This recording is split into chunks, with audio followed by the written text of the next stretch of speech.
We're talking junk fees, mandated pricing. Thing number two, Gary, hidden junk fees versus mandated pricing.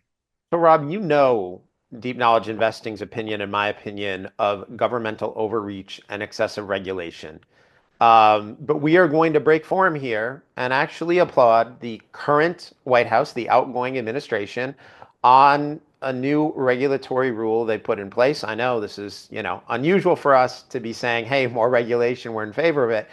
But I think the existing administration made a great point on these junk fees or resort fees. And what we're talking about here are situations where people book a hotel and they get there and they get the bill as they're checking out and they find out all of a sudden that they have hundreds of dollars of these junk fees. A lot of times they're termed resort fees. They'll be for things like Wi-Fi or the hotel gym. And they are mandatory. They're often not waivable. They are often poorly disclosed. And, we've just heard situations, and I've seen situations where I've gone somewhere and all of a sudden the bill is hundreds of dollars of higher. And they're saying, well, it's for Wi-Fi. So I have a data plan on my cell phone. I don't need your Wi-Fi. Well, it was for the gym. I didn't use the gym. I didn't ask for the gym. This basically is a way, Rob, for companies to advertise a very low price so that they get picked in the, in things like Travelocity or a hotel app, hotels.com, Google Flights or Google Hotels, Google Travel. They try to get themselves picked with low prices, but that doesn't mean you as the consumer are going to be paying low prices. And I actually think it's the right thing to do because people were saying, hey, listen, you can charge what you want, but you need to disclose this. And I think it's important for two reasons. One, people were being surprised, and I don't mean being surprised by a little. They were getting hotel bills that surprised them by hundreds of dollars. Same thing also, you would go to book airfare. And by the time you were done with your check-in fee and your seat fee and checking a bag and, ancillary fees, I had a situation where I was booking for this trip, Rob, where some of my flights ended up costing me twice as much as the rate that was shown on the website that I was using. So my actual price was double what I ended up paying. I sorry, what was advertised to me.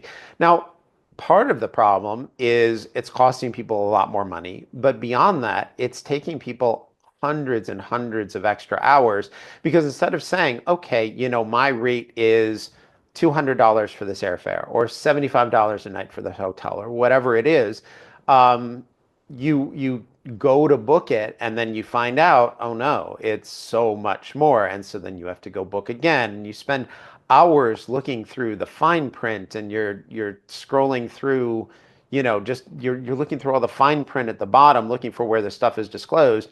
And it's taking people just dozens and dozens of extra hours to book a trip because they can't figure out what anything costs. The White House is saying enough.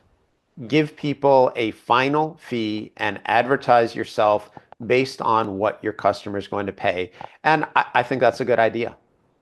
Now, Gary, how would this relate to talking about the junk fees versus what you'd call mandated pricing?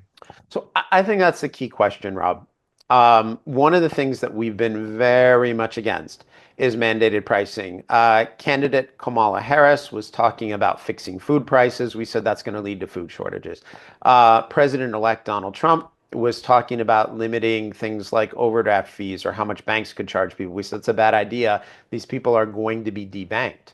The difference is the current regulations from the current White House are not suggesting that the airlines can't charge whatever they want, that the hotels can't charge whatever they want, that the rental car companies, they can all charge what they want. They're not trying to control pricing. What they're saying is you have to disclose your pricing. And so here's where deep knowledge investing comes out on that. If the government wants to try to control pricing for people and tell companies what they can and can't charge, we think that's a bad idea. That will lead to shortages and higher prices overall. If, on the other hand, the government wants to say you can charge what you want, but you have to disclose it clearly to your customers so that they're not surprised later or don't have to waste dozens of hours looking for, reading through everybody's fine print and trying to make sense of it all, then what they're saying is charge what you want, but you have to provide your customer clarity. And I think that is a completely valid way of doing business. I think in a capitalist system, it's okay to charge what you want. We support that. But misleading people, that is not okay. And so this is one of those situations where the current administration, in my opinion, got this one right. And I'm looking forward to seeing those new regulations go into effect. And our warning for both the outgoing and the incoming administrations is do not try to force companies to don't try to set pricing for these companies. Let them set their own pricing and let them disclose it. Yeah, let the market decide.